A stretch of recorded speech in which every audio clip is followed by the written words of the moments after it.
إن الحمد لله نحمده ونصلي على رسوله الكريم أما بعد أعوذ بالله السميع العليم من الشيطان الرجيم من همزه ونفخه ونفثه بسم الله الرحمن الرحيم يا أيها الذين آمنوا إذا لقيتم فئة فاثبتوا واذكروا الله كثيرا لعلكم تفلحون۔ ترجمہ قرآن کے سبق میں آج انشاءاللہ سورۃ الانفال آیت نمبر 45 سے پڑھیں گے۔ یہ 10ویں پارے کا دوسرا رکوع ہے، اور یہاں آج کے سبق میں اللہ تعالیٰ نے جہاد کے اصول بتائے ہیں۔ دشمن کے مقابلے میں لڑنا ہے، فتح لینی ہے، تو اس کے لیے بنیادی اصول کیا ہیں، کن کن چیزوں پر عمل کرو گے تو اللہ تعالیٰ فتح دے گا۔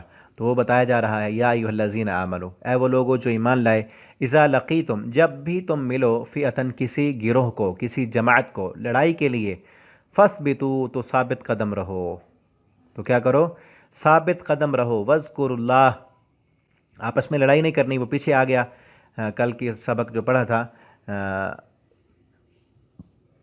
نہیں بلکہ اگلی آیت میں ہے کہ آپس میں اختلافات نہیں کرنے، رسول اللہ صلی اللہ علیہ وسلم کی اطاعت اور فرما برداری کرنی ہے، آپس میں اختلاف نہیں کرنا، ورنہ تمہارا جو ہے ثابت قدمی وہ ختم ہو جائے گی۔ وَاذْكُرُوا اللَّهَ، اور یہاں پر یہ فرمایا وَاذْكُرُوا اللَّهَ، اللہ کا ذکر کرنا ہے، کثیرہ، کثرت کے ساتھ، لَعَلَّكُمْ تُفْلِحُونَ، تاکہ تم کامیاب ہو جاؤ۔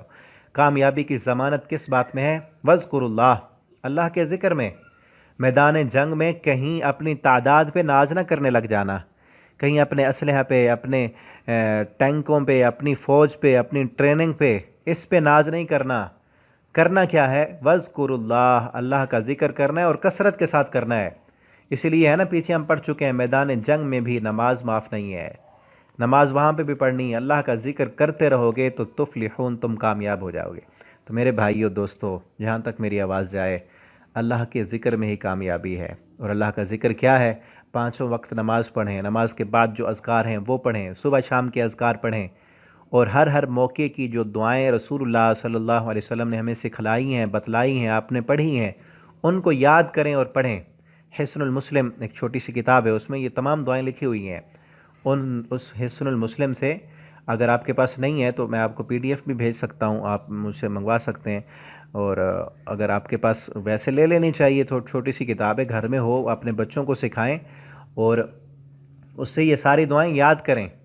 کھانا کھانے سے پہلے، بعد میں، واش روم جانا ہے، باہر نکلنا ہے، گھر میں داخل ہونا، آنا، سونا، جاگنا، سارے معاملات کی دعائیں آپ نے سکھائی ہیں، وہ یاد کریں، پڑھیں۔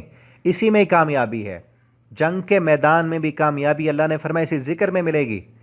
اور جو اذکار فضیلت والے، سبحان اللہ و بحمدہ، سبحان اللہ العظیم، استغفر اللہ، آپ کثرت کے ساتھ پڑھیں۔ لا الہ الا اللہ وحدہ لا شریک لہ، لہ الملک و لہ الحمد وہو علی کل شیء قدیر، استغفر اللہ الذی لا الہ الا هو الحی القیوم واتوب الیہ، لا حول ولا قوة الا باللہ۔ آپ چلتے پھرتے، آپ سائیکل چلا رہے ہیں، موٹر سائیکل چلا رہے ہیں، آپ گاڑی پہ ہیں، سفر کر رہے ہیں، آپ کھیتوں میں ہیں، دکان پر ہیں، زبان تو کام میں نہیں ہوتی نا، جسم کام میں لگا ہوا ہے، زبان سے آپ ذکر کرتے رہیں۔ اس سے کیا ہوگا؟ جو بھی آپ کام کر رہے ہیں اس میں آپ کو کامیابی ملے گی۔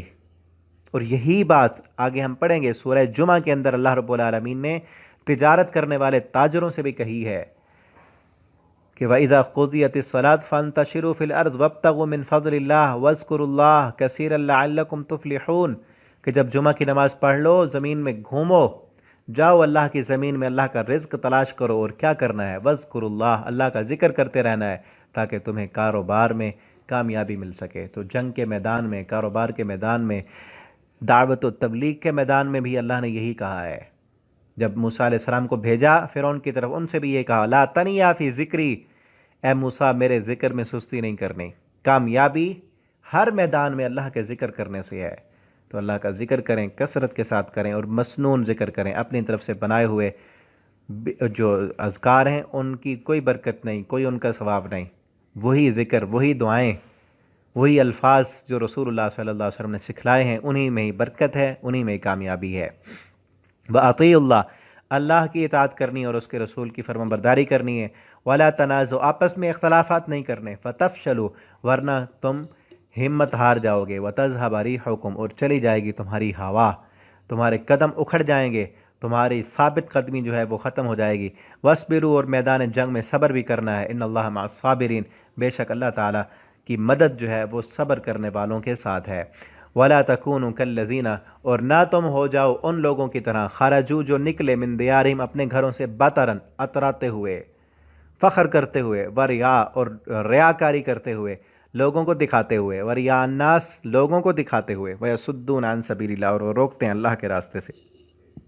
یہ ان کافروں کا بتایا جا رہا ہے۔ کافر جب نکلے تھے نا مکہ سے اپنا قافلہ لے کر مسلمانوں کو مٹانے کے لیے، بڑا فخر کرتے ہوئے، ناز کرتے ہوئے کہ وہ تھوڑے سے اسلحہ بھی نہیں، ابھی ماریں کھا کھا کے ہم نے ان کو گھروں سے نکالا، بھاگ گئے یہاں سے، اب ہمارے قافلے پہ حملہ کرنے کے لیے آئے ہیں، ابھی دکھاتے ہیں ان کو۔ اور باقاعدہ آپ الرحیق المختوم میں پڑھیں گے، وہ وہاں سے جب نکلے اپنے گھروں سے شرابیں لے کر آئے، ناچنے والی عورتیں لے کر آئے کہ ہم مسلمانوں کو قتل کر کے ملیا میٹ کر کے وہاں پہ جشن منائیں گے، ناچیں گے، وہاں پہ جشن ہوگا۔ اللہ نے ان کا جشن ایسا کیا کہ 70 مارے گئے، 70 قیدی بن گئے، باقی بھاگ کر بڑی مشکل سے اپنی جان بچا کے مکہ میں پہنچے، ٹھیک ہے نا، بطرن بڑے اتراتے ہوئے، فخر کرتے ہوئے کہ ہم تو ان کو مٹا دیں گے، یہ کہاں کے ہیں۔ اللہ نے ایسا ان کو دکھایا یوم فرقان کہ نسلیں بھی ان کی یاد کرنے لگیں۔ وریا الناس لوگوں ریاکاری کرتے ہوئے، دکھاتے ہوئے لوگوں کو، اللہ کے راستے سے روکنے والے ہیں۔ واللہ بما یعملون محیط، اور جو بھی وہ عمل کرتے ہیں اللہ تعالیٰ ان سب کو احاطہ کرنے والے ہیں۔ وَإِذْ زَيَّنَ لَهُمُ الشَّيْطَانُ، اور جب مزین کیا ان کے لیے شیطان نے، اعمالہم ان کی عمل، یہ ان کا کام شیطان نے مزین کر کے دکھایا۔ وَقَالَ لَا غَالِبَ لَكُمُ الْيَوْمَ، اور کہنے لگا آج کے دن تو تم پر کوئی غلبہ لینے والا نہیں، کتنے تھوڑے سے ہیں، اسلحہ تمہارے پاس، دولت تمہارے پاس، اور اتنا بڑے کمانڈر اور جنگجو سب کچھ تمہارے پاس ہے، تو تمہیں آج کون ہرا سکتا ہے؟ یہ شیطان نے آ کر کہا، ٹھیک ہے نا۔ تو شیطان کے کام دیکھیں، یہ نا آپ تفسیر میں پڑھیں گے، بلکہ اس میں بھی ہے، رحیق المختوم میں بھی پڑھیں گے، شیطان یہ مشرکین مکہ جب نکلنے لگے نا مکہ سے، ان کا ایک قبیلے کے ساتھ لڑائی تھی، دشمنی تھی، تو ان کو خطرہ تھا کہ کہیں وہ دشمن قبیلہ جو ہے وہ پیچھے ہمارے بچوں پر، ہم تو جا رہے ہیں مدینہ میں لڑنے کے لیے، پیچھے سے وہ ہم پر حملہ آور نہ ہو جائے۔ تو وہ جو دشمن قبیلہ تھا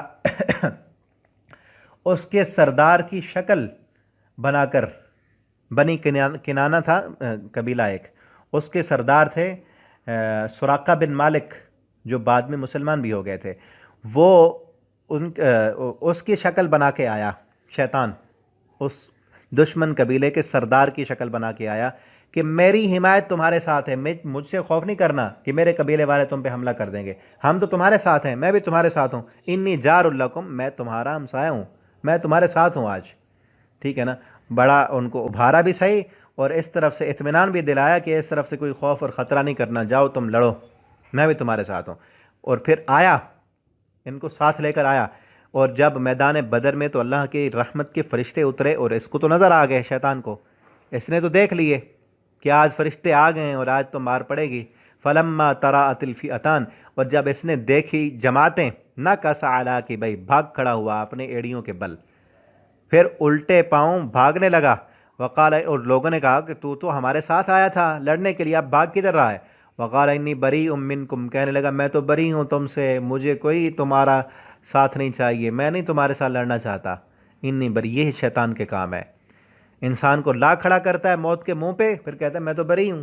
بلکہ آگے ہم پڑھیں گے ایک صورت میں، شیطان انسان سے کفر کراتا ہے، اللہ کی نافرمانی کراتا ہے، اور جب کر لیتا ہے انسان تو پھر شیطان کہتا ہے مجھے تو کوئی نہیں، میں نے تھوڑی کہا تھا، میں تو بری ہوں تم سے۔ یہاں بھی یہ کہنے لگا، لا کے کھڑا کر دیا موت کے منہ پر، اب آگے فرشتے ہیں، اللہ کی رحمت کے فرشتے اترے ہوئے ہیں ان کو مارنے کے لیے، شیطان بھاگ گیا، اور کیا کہنے لگا، انی آرا، بے شک میں دیکھتا ہوں، ما لا ترون، جو تم نہیں دیکھتے، میں ان فرشتوں کو دیکھ رہا ہوں، تم تو نہیں دیکھ سکتے، انی اخاف اللہ، میں اللہ سے ڈرتا ہوں۔ اب کیا کہتا ہے جھوٹا کہ میں اللہ کا ڈر ہوتا تو یہ کام شیطان بنتا، اللہ کا حکم مانتا تو آدم کو سجدہ کر لیتا، تو نافرمانی نہ کرتا۔ اب انی اخاف اللہ، میں اللہ سے ڈرتا ہوں، اللہ شدید العقاب، اللہ تعالیٰ بہت سخت سزا عذاب دینے والے ہیں۔ تو بھاگ گیا اس وقت، کافروں کو مروا دیا۔ تو یہاں رکوع ہمارا جو ہے دوسرا رکوع اس پارے کا وہ کمپلیٹ ہو چکا ہے۔ اللہ تعالیٰ ہم سب کو قرآن کریم پڑھنے سمجھنے، اس کے مطابق اللہ ہمیں زندگی بسر کرنے کی توفیق عطا فرمائے۔ آپ تمام دوست ان اسباق کو زیادہ سے زیادہ اپنے دوستوں تک فیس بک پر، واٹس ایپ پر شیئر کیا کریں، تاکہ آپ کے لیے بھی صدقہ جاریہ بنے، لوگ آسانی کے ساتھ قرآن پڑھ سکیں۔ اور اگر آپ آن لائن ترجمہ قرآن یا ناظرہ قرآن پڑھنا چاہتے ہیں، اپنے بچوں کو پڑھانا چاہتے ہیں، تو آپ نیچے واٹس اپ نمبر جو لکھا ہے اس پہ رابطہ کریں، انشاءاللہ آپ کو استاد فراہم کریں گے۔ اللہ تعالی ہم سب کے حامی و ناصر ہوں۔ انشاءاللہ آگے ہم اگلے سبق میں پڑھیں گے۔ السلام علیکم ورحمۃ اللہ وبرکاتہ۔